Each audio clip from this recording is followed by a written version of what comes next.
It was a peaceful afternoon until a window broke and everything changed.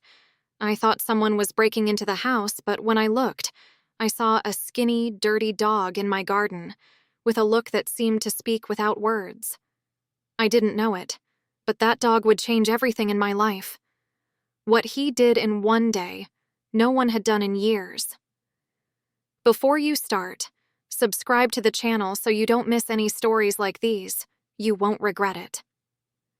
In the middle of my garden, there he was, a skinny dog, dirty with mud, rummaging through the trash as if he were looking for something to eat. One of the bags was all torn, and leftovers from dinner, already forgotten, were scattered across the lawn. The scene was, at the same time, sad and messy. My heart sank, but my first reaction was instinctive. I opened the door and shouted, "Hey! Get out of here!" The dog froze. His ears stood up, but he didn't run like I expected. Instead, he stood still, looking straight at me. There was something strange in that look, a mixture of fear and hope. It wasn't the look of an angry or dangerous dog. It was more like he was used to not trusting anyone, but still hadn't lost the will to try. Even so, another emotion was growing inside me. My garden, my favorite space, the only place I felt was truly mine, was a mess. Before I could scream again, the dog let out a soft bark. It was as if he wanted to justify himself, as if he was trying to say, "I didn't mean to bother you. I'm just hungry." I stood still for a moment, feeling a lump in my throat. Something about that scene disarmed me. I decided to approach, more slowly this time. "What are you doing here?" I asked, although the question was more for me than for him. He took a cautious step back, but he didn't run away.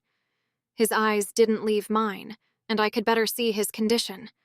His paws were covered in dirt, and the matted fur hid a small cut on one of his ears. He looked like he had been through a lot in his life, probably alone. I found myself reflecting on him. Maybe it was the loneliness I saw in his eyes or the fact that, like him, I was also trying to make sense of something. I didn't think much about it. I went into the house, grabbed an old towel, and went back to the garden. He was still there, watching, as if trying to decide whether he could trust me or not. I slowly crouched down, spread out the towel, and said in a calm tone, "I'm not going to hurt you." I knew he might not understand my words, but my tone said it all. It was a request for trust, and who knows, the beginning of something that neither of us expected that day. I can't say how long I stood there, standing with the towel spread out, waiting for him to decide to approach. The dog seemed indecisive, but after a moment that seemed to last an eternity, he took a step, then another. His movements were slow, almost calculated, but without any signs of aggression. When he was close enough, I wrapped the towel around him carefully and lifted him up. He was so light that I felt a pang of pain in my heart. It was obvious how weak he was. As I carried him into the house, the silence around me enveloped me. It was the same silence that had been suffocating me ever since my partner had left, leaving a huge void. But strangely, with this unexpected guest in my arms, the silence felt different. Not so cold. Not so lonely. I went straight to the bathroom and started cleaning him. He tried to resist at first, shaking himself and looking at me suspiciously. But gradually he gave up fighting and just let me do it. As the water washed away the mud and dirt, I discovered the scars hidden in his skin. Scars that told stories of survival, pain, and resilience. I had to swallow a lump in my throat to keep from crying. He had suffered enough. I didn't want him to feel any more sadness coming from me. After carefully drying him, I went to the kitchen and looked for something for him to eat. I didn't have any food, but I found a few simple things that would do. When I put the bowl down, he ate so voraciously that I wondered how long it had been since he had had a proper meal. I sat on the floor next to him and just watched. For the first time in months, a feeling of peace began to appear, shy but present. Later, I improvised a little corner for him in the living room with an old blanket. He curled up there as if he had finally found a safe place. I sat on the couch, unable to take my eyes off him. His breathing was slow, calm, and it brought a kind of comfort I hadn't felt in a long time. As he slept soundly, I realized something that had never crossed my mind before. Maybe he hadn't just invaded my garden. Maybe he had invaded something even more important: my solitude. That night, I lay awake for hours, listening to the soft sound of his breathing, as if it were a song I had forgotten how to hear. When I finally closed my eyes, I realized that the horrible sound of breaking glass that had haunted me for months was gone. In its place was only the sound of a dog breathing that, without asking permission, brought a little hope into my life. The next morning, I was woken by a short bark. It wasn't loud or threatening, but direct, almost like a gentle warning that I was no longer alone. I opened my eyes slowly, feeling a strange mix of tiredness and curiosity. I looked toward the living room, and there he was. The dog was standing near the door, his tail wagging slightly as if trying to gauge my reaction. His eyes, so expressive, stared at me with that same mix of expectation and caution that seemed to be part of his essence. So you're still here," I murmured, trying to contain a smile as I stood up. I went to the kitchen to prepare something for him to eat. I grabbed some leftover rice and chicken, enough for an improvised breakfast. As I set the food aside, my thoughts began to get jumbled. What was I going to do with him? I knew I couldn't keep him. My life was already full of problems, and taking responsibility for a dog seemed impossible. But at the same time, the thought of sending him away made my heart ache. When I finished, I turned around with the plate in my hands. He was already sitting next to the table, watching me silently, as if he knew that this effort was for him. It was impressive how he seemed to understand more than just gestures or words. There was something in his eyes that seemed to read his intentions. I put the plate down, expecting him to devour the food like he had the day before. But to my surprise, he didn't throw himself at the plate. Instead, he approached it slowly with the same caution he had shown the night before. He smelled the food carefully, gave it a little lick, and only then did he begin to eat, calmly and in a controlled manner, as if he wanted to show me that it was not a burden or a problem. I stood there, watching every move. He wasn't just a hungry dog who had wandered into my yard.